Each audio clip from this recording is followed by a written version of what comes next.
From the station working for you, this is WRTV News at 6, streaming now. The state making big changes as COVID-19 cases and deaths increase. The impact those changes will have on you and what we're learning about the arrival of a vaccine in Indiana. We're ready and prepared to start giving shots as soon as we can get it. As we prepare for a COVID vaccine, we are answering a big question. Can employers require you to get vaccinated? What we are finding out. COVID-19 impacting college football in Indiana. One of the state's most storied rivalry games canceled. We're getting pretty close to towing the line of being at our capacity for care. How the pandemic is impacting local animal shelters, the changes they've had to make, and why they're asking you to step in and help. Welcome to the news at 6 on WRTV. I'm Amanda STARRANTINO. And I'm Mark Mullins. First tonight, major headlines in the fight against coronavirus. Indiana leaders say the state is on fire with coronavirus activity. Non-emergent surgeries are being canceled to open up ICU beds. And pending a decision by the FDA tomorrow, a vaccine is close to arriving here for those who need it most. The chief medical officer for the Department of Health says the first doses are expected to arrive next week and will go to frontline healthcare workers and long-term care workers. More doses will arrive by the end of the month, but at this point, it's not precisely clear when the general public will be allowed to get doses of the vaccine. At this time, we can't predict when we will move into the next phase because it will depend, like I said, on vaccine supplies as well as how many Hoosiers choose to get the vaccine. The next phase will include essential workers and people who are at risk. The state also has a plan for senior citizens in nursing homes and care facilities, which have been hit hardest. CVS and Walgreens are partnering with Indiana to give vaccines to long-term care residents and workers. The Department of Health says even though it isn't exactly clear on when the general public will get vaccinated, they expect most will be able to get the vaccine sometime during the spring and summer months. Tomorrow, the FDA will debate two main questions in its hearing on Pfizer's COVID vaccine. ABC News reports they will debate whether the vaccine is effective and whether the potential benefits outweigh any risks. The vaccine could receive emergency use authorization just 24 hours after that, which would be Friday. So a COVID vaccine could be given to people in a matter of days. As we want Pfizer and Moderna's FDA approval for COVID-19 vaccines, many people are wondering if they'll be required to get one. WRTV's Stephanie Wade explores the legality of whether employers can require their employees to get the vaccine or not and speaks to those first in line to receive it. As soon as we can get it in our hands, we'll be ready to give it. The ultra cold freezers have been purchased and they're ready to go at IU Health as they await the arrival of their first shipments of the vaccine expected around December 15th. Should Pfizer receive FDA approval? Really, the highest priority out of the gates are the staff and team members at the long-term care facilities. And all frontline healthcare workers that work in the emergency departments and seeing large volumes of patients. Plus, those working in their designated COVID units. But the senior vice president of clinical effectiveness says they won't mandate their employees to get the vaccine. We're going to highly encourage it.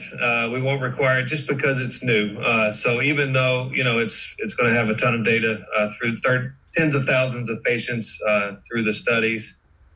Just because it's new, we're not going to require it of individuals. Indiana being an at-will state, private employer, they can mandate it, but they do so with a couple of restraints and potential exposure for lawsuits. Aaron Williamson represents employees in these kinds of litigations. He says industry standard is to educate but not require vaccines. But companies can still mandate if they want to. I won't say it would be difficult. I would say it would be risky. And why take on the risk? The risk being employees can sue and opt out for several reasons. If the employee is asking for an accommodation under the Americans with Disabilities Act, or if they're making a religious accommodation request, if there's a medical concern that they don't feel safe with it. The CDC estimates that when companies have a mandatory vaccination policy, 85% of employees participate. But without one, Participation tends to fall to 43%. So there is some reason for an employer to want to impose it, especially if there's concern about their busy season being during the flu season and them wanting to maintain a solid work employee base. Stephanie Wade, WRTV. Right now, we have everything you need to know about Indiana's plans for a COVID-19 vaccine up on our website, WRTV.com. It's a question and answer format with easy to see information so you know what's going on when the vaccine arrives. Outside of the vaccine today, Governor Holcomb announced major changes as we continue to try to slow the spread of the coronavirus. First, hospitals are required to postpone and reschedule non-emergent procedures done in the inpatient hospital setting. This is in effect between December 16th and January 3rd. The governor says this is to help free up beds for COVID patients. However, if you are having an emergency, you are told to get help right away, even if that means going to the hospital. The new rules are just for non-emergency situations. And right now, data from the Department of Health shows that about 21% of the state's ICU beds are available. But with the number of hospitalizations still on the rise, the state wants to make sure more ICU beds are available. The governor also says there will be new statewide social gathering limits. You can have a max of 25 people socially gather in red counties, which have been hit the hardest by COVID-19. There is a gathering limit of 50 people in the orange counties. If you're in yellow, that's 100 people, and blue is 250 people. However, no Indiana county is in blue or yellow right now. Everyone is in either red or orange, as you can see on this Department of Health map. College and professional sports can continue. A local health department may approve a plan for attendance to be up to 25% capacity of the venue. All of this comes as COVID-19 continues to kill dozens of Hoosiers and infect thousands of people every single day. Today, the Indiana Department of Health reports 98 additional coronavirus-related deaths. To date, 6,207 Hoosiers have died with COVID. The Department of Health also confirms 5,853 additional coronavirus cases. More than 398,000 people have been diagnosed with the virus since the pandemic began in March. A big blow to college football fans in the state of Indiana. IU and Purdue have mutually agreed to cancel the old OAKEN bucket game that was scheduled for this Saturday. This as both football programs deal with COVID cases. IU Athletic Director Scott Dolson and Purdue Athletic Director Mike Babinski released a joint statement this afternoon saying they are disappointed they had to cancel the rivalry game that has been played every year since 1919. On Tuesday, IU paused football activities and Purdue canceled practice due to positive COVID-19 tests in each program. IU won last year's game 44-41 in double overtime at West Lafayette. Kevin, I know that's a disappointment for you. I'll mention this for Saturday. Go ahead. I'm sorry. We'll talk again, Amanda. I'll just mention this on Saturday. The rain is likely, so if the game were played, it wouldn't have been the most beautiful anyway. So hopefully that makes it feel a little better. Okay, let me mention this because you may hear more and more chatter about this. The chance of seeing the northern lights tonight is low, but it's not zero. The better chance will be along the state line with Michigan and north through the Great Lakes. Next 3 days, they'll be mild, windy and wet conditions, as I mentioned, as we go to the weekend, Saturday in particular. 52, that's in Logansport, the temperature for the high today. These are high temperatures. Keep in mind that the record was 65 degrees. Indianapolis temperatures in the mid-50s. We don't get historical credit, but we'll be right back in the 50s tomorrow. Down to 46 in Indy now. Temperatures around the metro area as cool as 46 in Greenfield. Temperatures tonight with the sky clear and the wind light will drop to 28. That's the way we start the day tomorrow. We'll be warmer, but how much warmer tomorrow? Find out coming up. Thank you, Kevin. Local animal shelters and care organizations are feeling the impact of the pandemic, and they need your help tonight. WRTV's Megan Sanctorum spoke with leaders at Indianapolis Animal Care Services who say they're almost at capacity. Kennels are filling up and space is limited here at Indianapolis Animal Care Services. I'd say we're getting pretty close to towing the line of being at our capacity for care. What is typically a pretty busy time of year as people look to add a pet to their family around the holidays has been slower this year due to the pandemic. So we have seen overall a decline in adopters. The shelter just recently asked people to think twice before surrendering their dog or bringing a stray in right now. So the reasoning behind that is currently our staff is split in half into 2 different teams. That's to prevent us from having to shut down completely in the event that there is a positive that happens. So with us only having half staff on both of our schedules, it decreases obviously a number of people in the building, which then also if we have too many animals, it decreases our quality of care, and we don't want to decrease our quality of care. Instead, they're asking people to try and reunite lost pets with their owners themselves by calling the number on their tag or taking them to a vet clinic to check for a microchip. The other way people can help is to consider adoption. So it is possible to find, your perfect ideal breed or whatever personality you're looking for at a shelter or at a rescue. That's how she found her dog, Cade. It chose me at the shelter. I was part-time at that point and I was undergoing some training. We brought him home and he's been a great fit ever since. And she's hoping others do the same so they can continue to take in and care for new animals in need. Working for you, Megan Sanctorum, WRTV. IACS is offering free adoptions right now. They also have a Cuddle Before You Commit program, which lets you take a pet home for 2 weeks to see if they're a good fit before adopting. We'll have more information about that and information on the resources you're having trouble caring for your pet posted on our website at WRTV.com.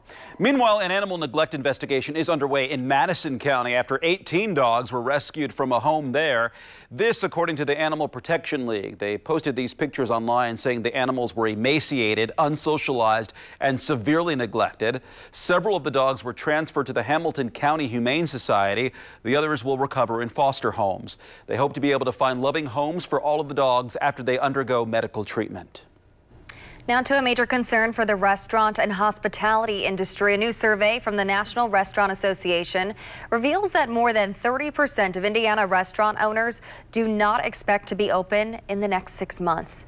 This news comes as the association reports 20% of restaurants in Indiana have already closed since March. The president and CEO of the Indiana Restaurant and Lodging Association says this industry continues to be the hardest hit, and many restaurants will not be able to make it without being included in the next federal relief package.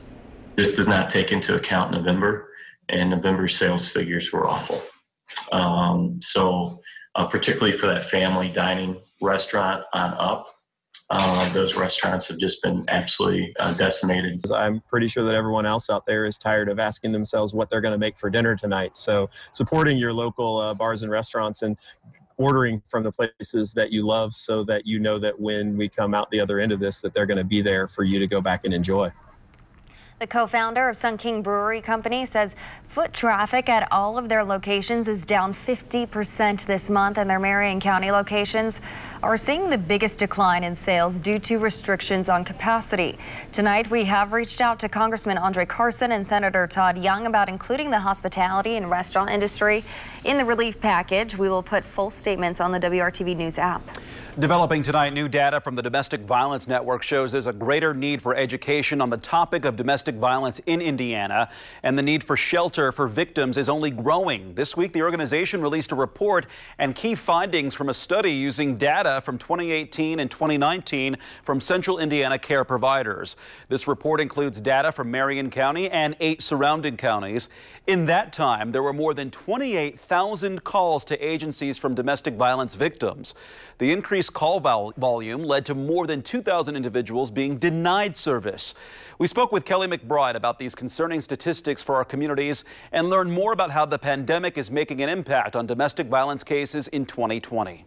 We are seeing an increase in reporting because we have an increase in awareness. So the shame and the stigma of domestic violence is retreating, and because of that, people are feeling more comfortable coming forward and reporting. So it's a combination. With the pandemic, though, we're seeing more isolation, more use of alcohol, stressors with job losses, the stress of your kids, home virtually schooling right now. So there are a lot of stresses on the family units. The Domestic Violence Network recommends these changes: increased funding for service providers, address the disproportionate rate of these incidents on communities of color, increase enforcement of laws as they relate to domestic violence, increase education in this topic in schools with a focus on teen dating violence. And if you or someone you know is in a situation where you need help, you can call 211 or visit dvnconnect.org and click the button that says you need immediate help, and several phone lines will pop up on your screen. And always call 911 in an emergency. Many of us are expecting packages to be delivered to our homes during the holiday season. Tonight, the warning about delivery emails that you have to see. We'll show you what could happen if you're not careful. Kevin. And a storm system will likely deliver rain for Saturday. We'll talk about the timing and how much to expect coming up. It's the holiday season and many of us are expecting packages to be delivered to the front door. So if you get an email about your order, you may think nothing of it. But as Mallory Safastay with our Scripps partners in Baltimore shows us, that link could be a gateway to your personal information as we continue to count down the 12 scams of Christmas. As online sales grow, so does the opportunity for scammers sending phishing emails and texts. It takes just one click, and you could be handing over passwords and access to your accounts. This time of year, our inboxes are flooded with holiday deals and promotions, as well as emails like this one. It might be your shipping, your item is delayed. That's going to cause alarm, that it's on its way. That causes hope.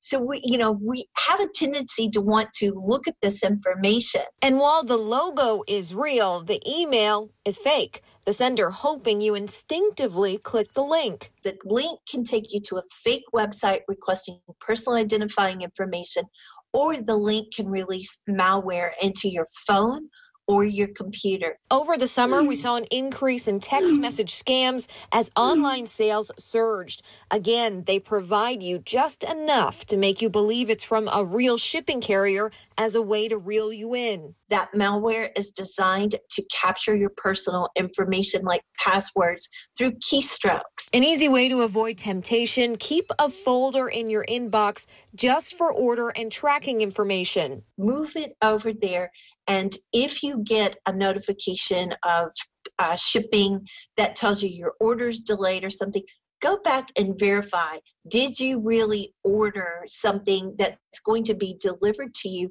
from that particular shipping handling entity, and verify that that is true, and then look at the tracking numbers. That's critical. Other giveaways include poor grammar or spelling errors. If you receive one of these emails, you can forward it to USPS, Amazon, or UPS to investigate. With your 12 scams of Christmas, I'm Mallory Safastay. I thought I would jump to when we've got some action in the forecast. That's certainly on Saturday and the changes that happen on Sunday. Temperatures are still mild going into the weekend. They'll fall in the afternoon on Saturday. Sunday's temperature just in the upper 30s. Let's talk about how this is going to happen and why. There'll be a storm system coming out of the southwestern U.S. I put this in motion from tomorrow morning. Notice it's not there yet. You begin to see it wind up in Texas and then Oklahoma, Kansas, Missouri. We're on the mild side. For us, rain. There will be snow from Nebraska through Iowa into Wisconsin and Minnesota. Saturday morning, we'll wake up to rain. We'll see periods of rain through the day. It will be windy as well. The cold side, though, holds off until we get to Saturday night into Sunday. By Sunday, high temperatures will be back into the 30s for a couple of days. As far as the rainfall potential, half an inch of rain in many spots. Some areas may see more than that, pushing an inch, as you can see up toward Lafayette and Peru, as well as Logansport. Tonight, we're clear. We're cooling off from that afternoon temperature well into the 50s. As we look forward, here we go. Next 3 days, you see what happens. Mild side. Temperatures will be slightly cooler Friday compared to tomorrow's 57, because that's when we'll have more clouds, increasing out ahead of the rainmaker that arrives for Saturday. Temperatures during the day tomorrow, lower 50s north. They progressively get warmer as you go to the south. The wind will gust to 20 at times. Lots of sunshine. Temperature would need to hit 66 for the record tomorrow. That won't happen, but some spots to the south may actually touch 60. Friday, consistently more cloudy. Temperatures in the 50s. Can't complain when 40 is your average high. 7-day forecast. The rain around Saturday, maybe a melting snowflake Saturday night. Temperatures Sunday and Monday in the 30s for highs. When we wake up Tuesday morning, temperature will be down to around 24 degrees. So relatively dry forecast. It's just Saturday that kind of sticks out in the 7-day forecast. Amanda? Thanks, Kevin. Tonight, the IU men's basketball team will take on the Florida State Seminoles in the ACC Big Ten Challenge in Tallahassee. Florida State is a ranked team and presents a challenge for the Hoosiers. However, IU defeated Florida State last year in Bloomington 82-64. This should be a good matchup. Tonight's game tips off at 7:15 p.m. We'll have highlights tonight on the news at 11. And new developments tonight, the Associated Press reports the Big Ten athletic directors support removing the conference's 6-game minimum requirement for teams to be eligible to play for the league championship in Indianapolis. The AP says the Big Ten is expected to officially vote on this soon. Removing the minimum would clear the way for Ohio State, which has only played 5 games, to take part in the Big Ten championship game on December 19th. Ohio State's rivalry game with Michigan was canceled earlier this week. If the 6-game requirement is removed, that means IU, which is number 2 in the Big Ten's East Division, won't play in the championship game. If the rules stay the same and are not changed, presumably IU could be put in that game. And as we mentioned at the top of the show, this weekend's Old Oaken Bucket game between IU and Purdue has been canceled. We'll be right back.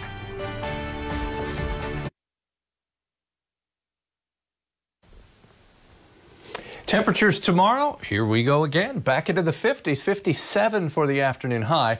I'll just mention some patchy fog is possible overnight into the morning hours tomorrow, and then we're back to sunny skies, just a few more afternoon clouds. Mark and Amanda? Thanks for making WRTV your choice for news. Up next is World News Tonight with David Muir. We hope you join us back here for the news at 7.